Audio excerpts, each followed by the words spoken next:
नमस्कार। आज हम रामू की एक बहुत ही पुरानी लेकिन आज भी उतनी ही सच्ची कहानी पर बात करेंगे। ये एक ऐसी कहानी है जो हमें अनुशासन और खुद को बदलने की ताकत के बारे में बहुत कुछ सिखाती है। तो चलिए सीधे मुद्दे पर आते हैं और एक सवाल से शुरुआत करते हैं जो इस कहानी की जड़ में है। सवाल ये है कि क्या टैलेंट अनुशासन के बिना अधूरा है? सोचिए जरा। यही वो सवाल है जिस पर रामू की पूरी कहानी टिकी हुई है। कहानी शुरू होती है काशीपुर नाम के एक गांव से और हमारा हीरो है रामू। अब रामू में ना बहुत सारी अच्छी बातें थी। दिल का बड़ा अच्छा था, सबकी मदद के लिए हमेशा तैयार, बड़ों का सम्मान भी करता था। लेकिन उसमें एक बहुत बड़ी कमी थी, अनुशासन की कमी, मतलब डिसिप्लिन की जीरो वैल्यू। देखिए, रामू की अपनी एक फिलॉसफी थी। उसका मानना था कि असली मजा तो अपनी मर्जी से जीने में है। ये डिसिप्लिन तो उसके लिए बस एक बंधन था, एक जंजीर जैसा। लेकिन जैसा कि कहानियों में होता है, उसकी जिंदगी में एक ऐसा मोड़ आने वाला था जो सब कुछ बदल देगा। उसकी मुलाकात हुई गांव के सबसे समझदार बुजुर्ग गुरु विश्वनाथ से, और ये एक ऐसी मुलाकात थी जो रामू की पूरी सोच को हिलाकर रखने वाली थी। एक दिन रामू ने गुरु विश्वनाथ को ये कहते हुए सुना, और ये शब्द उसके कानों में गूंज गए।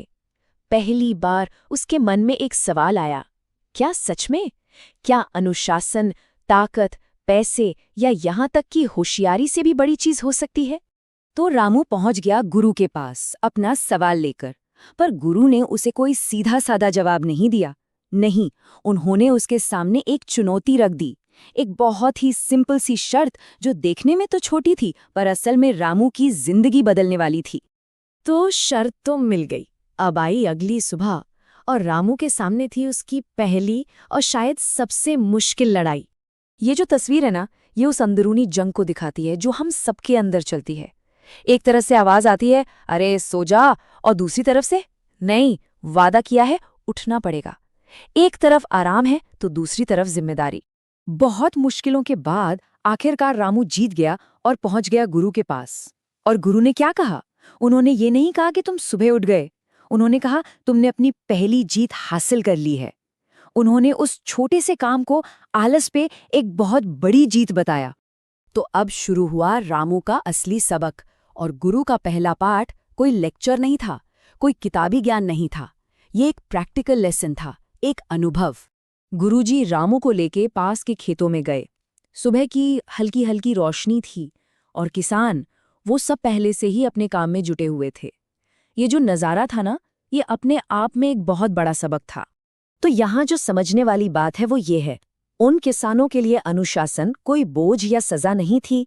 ये तो उनकी जिंदगी थी, उनकी रोजी रोटी थी, उनकी सफलता का राज था। और यहीं पर रामू को अनुशासन की एक सीधी सिंपल सी परिभाषा मिली, और ये परिभाषा अब उसकी जिंदगी का नया नियम बनने वाली थी। अब रामू को प्रेरणा मिल चुकी थी, तो उसने अपनी जिंदगी को बदलना शुरू कर दिया, बिल्कुल सिस्टमैटिकली। एक एक करके उसने अपनी पूरी दिनचर्या, अपना रूटीन बना लिया। हाँ, लेकिन ये सब इतना आसान नहीं था, बिल्कुल भी नहीं। रोज सुबह नींद से लड़ना पड़ता था, दोस्त मजाक उड़ाते थे, क्यों रामू बूढ़े हो गए क्या? कई बार तो मन करता था कि सब छोड़ दें। ये हर दिन की एक जंग थी, पुरानी आदतों के खिलाफ।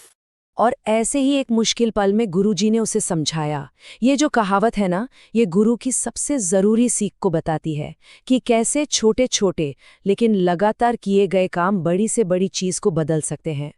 तो चलिए कहानी में थोड़ा आगे बढ़ते हैं। कई साल बीत गए। रामू की ये जो रोज की मेहनत थी, इसका असर अब साफ साफ दिखने लगा था। वो लड़का जिसे लोग कभी आलसी रामू कहकर पुकारते थे, अब उसकी पहचान उसकी समझदारी और उसके अनुशासन से होती थी। देखिए कितना बड़ा बदलाव था। पूरे गांव का नजरिया ही बदल गया था। अब लोग कहते थे कि रामू की असली ताकत उसकी होशियारी नहीं, बल्कि उसका अनुशासन है। लोग समझ गए थे कि उसकी असली पावर का सोर्स क्या है। और फिर कहानी के अंत में गुरु और रामू के बीच एक आखिरी बातचीत होती है, और इसी बातचीत में गुरु रामू की सफलता का सबसे बड़ा राज खोलते हैं। और यही इस पूरी कहानी का सार है। अनुशासन कोई ऐसी चीज नहीं है जो कोई दूसरा हमें दे सकता है। ये तो एक आग है जो इंसान को अपने अंदर खुद जलानी पड़ती है। गुरु ने तो बस रास्ता दिखाया था, चलना तो रामू को ही पड़ा। और ये कहानी हमें एक आखिरी सवाल के साथ छोड़ जाती है। रामू की यात्रा तो हमने देख ली, पर अब सवाल ये है कि हम अपने अंदर क्या जगाना चाहते हैं, क्या बनाना चाहते हैं।